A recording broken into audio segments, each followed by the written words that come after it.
This episode is brought to you by Hasa. Liquid is clearly better. Liquid chlorine is the highest purity, works immediately, has no added cyanuric acid or calcium, and it will leave your pool safe, clean, and clear. And by the bottom feeder professional grade battery powered vacuum system. It sucks to clean pools, so cleaning pools sucks less. Get $100 off with code DVB100. This episode is brought to you by Skimmer, the #1 pool service software in North America. With Skimmer, you can streamline your schedule, grow your revenue, and keep your customers coming back with 5-star service. Whether you're a one-person operation or an established team, Skimmer is your partner in success. Visit getskimmer.com/poolguy to try Skimmer for free for 30 days. The Pool Guy Podcast Show. The Pool Guy Podcast Show. The Pool Guy Podcast Show.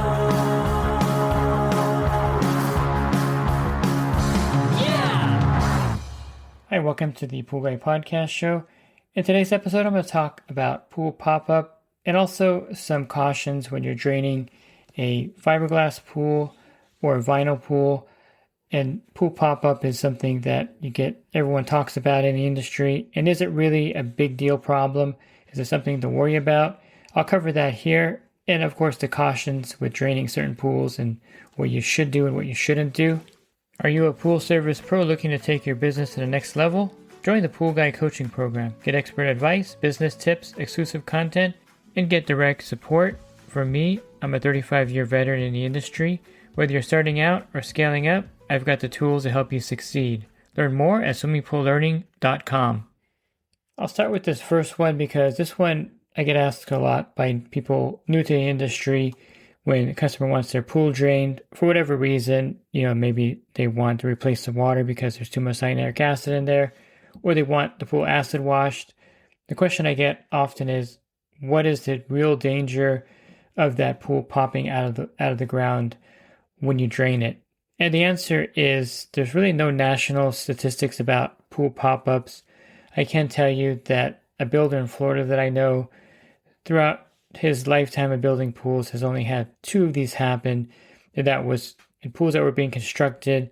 They actually weren't plastered yet, but they had everything else done, and they were just waiting for that. And then, of course, Florida had tremendous rainstorms, which they usually have ever so often. The ground got really saturated, and these 2 unfinished pools at 2 different time periods got popped out of the ground, which is pretty catastrophic. And fixing that is not an easy thing to do at that point. I really don't even know how they fixed that, to be honest with you. But here in my area of Southern California, it's even rare for the pools to pop up. However, we have been having a lot more rain the last 5 years than we've had probably in the last 20 years.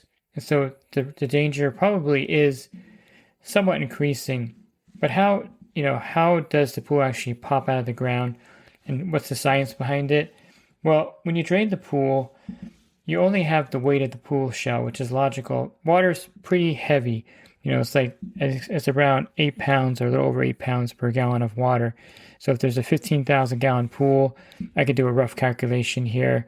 So 15,000 times 8.3, that's 124,000 pounds. That's a lot of weight in that pool holding it into the ground. But when you empty it out, you just have the shell, which probably weighs about 10 or 15,000 pounds. It's not super heavy because it's just the cement. It's pretty heavy, but it's not super heavy without the water in there. And what happens if the ground gets really saturated? This is something that's going to take like 6 or 8 inches of rain. And the soil type also matters. So if it's like a clay soil, it's going to absorb the water more than, say, sand or rocky soil. And so the actual displacement on wet soil, it depends on how far the water gets underneath the pool. For example, if the pool is 6 feet deep and about 2 feet of the dirt underneath gets saturated with water, that could almost be enough to push that pool out of the ground, because the displacement of water, the weight of that can lift up like 100,000 pounds of an object. If you know the force of water, it's a pretty powerful force. And imagine that water underneath it just pushing up on it, and the pool is going to be more buoyant, and it'll just push it right out of the ground. Extremely rare, again, in California and most of the West Coast. but not quite as rare in those, the Panhandle, Florida, Louisiana, those areas that get tons of rain and have more marshy, kind of clay-like soil. It could happen if you get a ton of rain, or if you drain the pool right there into the dirt. It could get saturated with water and cause that effect where the groundwater pushes up whatever's above it, because it can displace that weight pretty easily, and that could cause the pool to pop up.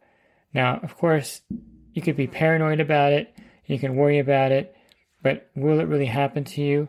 Probably not if you're smart about it.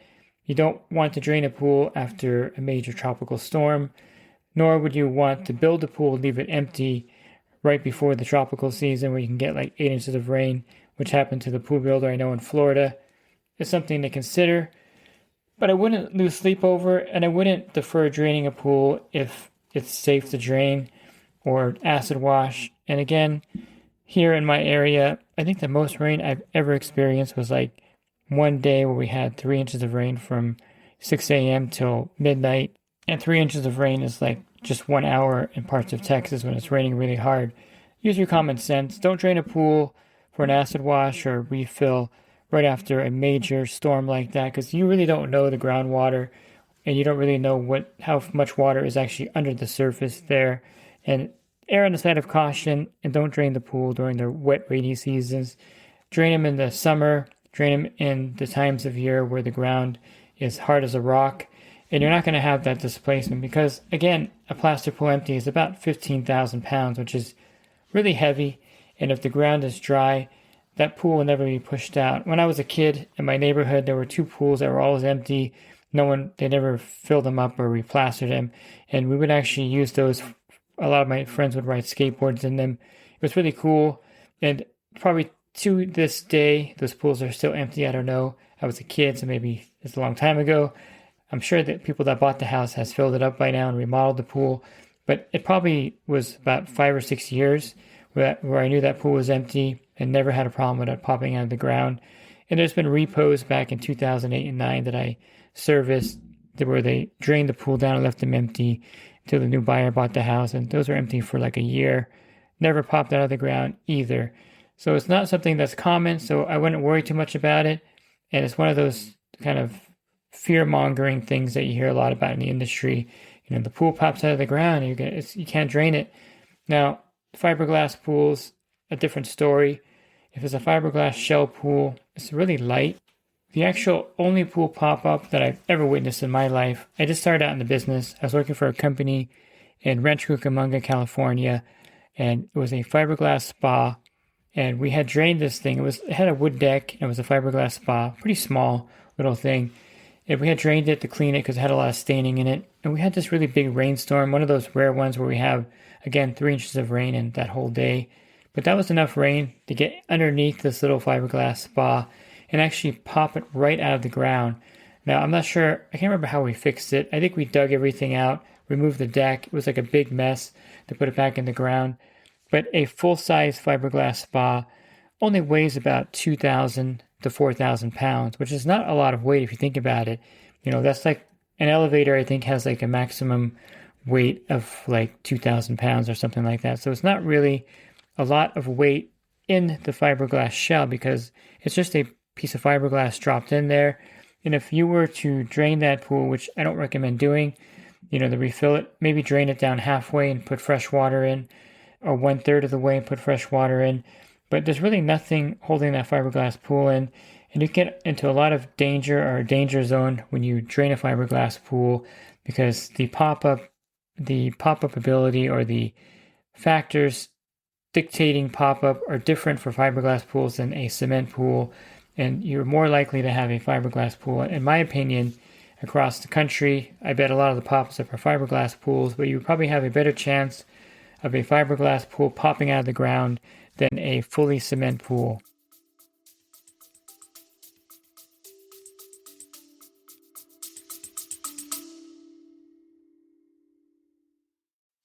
And the Pool Guy Podcast Show has teamed up with UPA to bring you affordable, reliable liability insurance starting at just $64 a month.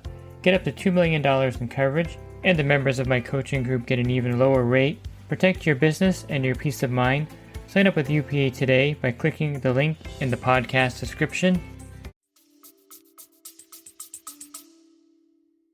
And you definitely want to have liability insurance to cover yourself if you ever run into a pop-up experience, which I don't think you ever will in your career, but it could happen. Now, I mentioned the Panhandle, Florida. A lot of those pools have what's called hydrostatic plugs. And these are supposed to be a safety mechanism to prevent pool pop-up. How they work is that when the pool is full of water, the weight of the water keeps them pressed down into the floor of the pool. They're not going to activate. But if you drain the pool and the pool is empty and there's no more pressure on them and the water table rises under the ground, let's say that you have these pools empty, you have the hydrostatic plugs in there, and it rains 8 inches in, that a 3-hour, 5-hour period, whatever. Well, the groundwater is going to be very saturated at that point. So what happens is that the spring or the plunger valve pops upward, and this allows the groundwater to flow into the pool shell. Now, it's something that is going to cause a big mess, of course, but the groundwater will actually come into the pool and fill the pool up and not push the pool out of the ground, basically. These can also be a kind of fail area of the pool where water is leaking, so just be aware that they can cause a leak as well. And there's 2 types. There's the spring-loaded ones that are automatic, and then there's the manual plugs. And a lot of the pools probably have the manual plugs where you pull them manually. And you may want to pull these when you drain a pool in the Panhandle, just to be cautious. And you could pull these manually. And this, of course, if anything odd happens, like a serious storm, then I definitely would say that would probably save you from a major problem. Sometimes, though, they're hard to pull and they're hard to put back in, and it's really better just to watch the weather and plan accordingly at that point. I don't think I've seen a pool here in California with these hydrostatic plugs in them. Again, we don't have that problem, so the builders don't really put them in. But you can pull up schematics. You can go online and pull up schematics of them. It's pretty interesting to see these things and to kind of see how this would actually work to prevent that pop-up. And so they're like little plastic. If you're not familiar with them, they're threaded into the bottom, and they have a little plastic cap on there with, there's an O-ring in there as well. And again, it's pretty interesting to see these. If you're in Florida, you probably see them all the time. But I don't think I've seen one yet here in Southern California, to say the least, probably. Maybe Northern California has some. But again, if you're interested in learning more about them, which you probably should if you're in the Panhandle area, you should definitely pull up schematics and get familiar with them and get familiar with the spring-loaded ones and the manual ones and when you would utilize them when you're draining a pool. The last pool type I'll talk about are the in-ground vinyl pools. Now again, these aren't super popular in my area. They do exist, and they're really popular like in North Carolina, those areas in the East Coast. And these in-ground vinyl liner pools should really never be drained by a pool tech. They should be drained by a vinyl liner company. They kind of know how to do it properly, because a lot of things can go wrong when you drain a vinyl pool. And I've had these vinyl liner pools on my route, and the problem is that as the vinyl liner gets older, it does lose some of its elasticity. I can't pronounce that word correctly. Elasticity. So anyway, it doesn't stretch as well, I should say, in layman's term. And what happens when you drain the water down in these pools is that it's going to start to pull away from the sides where it's tucked in at the top. And once that vinyl liner pulls out of there, if you had any of these on your route, you'll know that they're going to tear basically holes right along the edge there, and you're going to have to get a new liner put in at that point. But a professional vinyl liner company actually has a method they use where, if you ever see this being done, they have a hose and they use air pressure, they use like a vacuum, and they use atmospheric pressure to kind of pull the liner or push the liner firmly against the pool sides. It's complicated to explain here, but they have a method that's effective so that the liner doesn't tear. And so that's why if you're draining a vinyl pool, I would say draining it down maybe 1/3 or half of the water is acceptable. Anything more than that, you have a good chance of that liner tearing or stretching and tearing off the side of the wall and ruining the liner. So basically they have a method that they use that's really effective.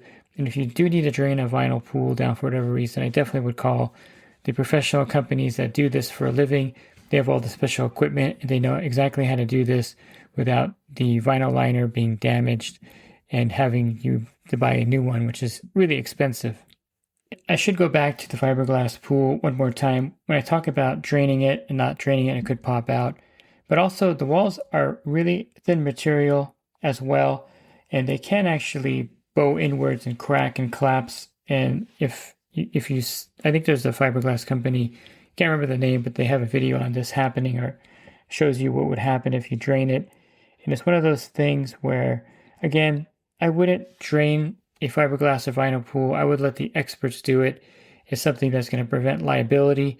And, I think here there's a few fiberglass companies that will do it or that actually put the fiberglass pools in. I'd call one of them and say, hey, I have a fiberglass pool. The water needs to be drained. It's, it has really high cyanuric acid. Can you come and drain it? And they'll come out and do it professionally. They know what they're doing. And it's something that they know more about it than you would know. Same with the vinyl liner pool. Just call the professional vinyl liner company to do it. And for an in-ground pool, of course, PebbleTech or plaster, really very little danger of it popping out of the ground, especially on the West Coast. Maybe you have to be a little more cautious in Florida, Georgia, Louisiana, those areas where the ground can get very saturated. And again, I was looking for stats, and I used AI to try to find some stats. And basically, the only thing it found is that maybe 150 to 300 in-ground pools actually pop out every year, which with like 6 million in-ground pools out there, that's the chances of that happening are 0.003% to 0.005%. So for real world stats, it's like 1 in 20,000 or 1 in 30,000 that would happen. Those are the same odds of being hit by a car as a pedestrian, which is 1 in 21,000. Or if you play poker, it's being dealt a royal flush in Texas Hold'em, the first 5 cards without turning any cards in. That's 1 in 30,940. I guess that means that if you're playing poker with your buddies and you get the royal flush dealt to you, you probably don't want to drain any pools for the rest of the year. Looking for more podcasts, you can find those on my website, swimmingpoollearning.com. Just go to the podcast icon on the banner. There'll be a drop-down menu of over 1,900. I was going to say 30,000, but not quite there yet. 1,900 podcasts for you there. And if you're interested in the coaching program, you can learn more at poolguycoaching.com. Thanks for listening to this podcast. Have a great rest of your week, and God bless. This episode is brought to you by HASA, providing products that deliver clean, healthy water for every aspect of everyday life. The bottom feeder battery-powered vacuum system, portable, powerful, and only weighs 12 pounds. And Skimmer. Get Skimmer, America's #1 pool service software. Podcast listeners can try Skimmer for free at getskimmer.com/poolguy.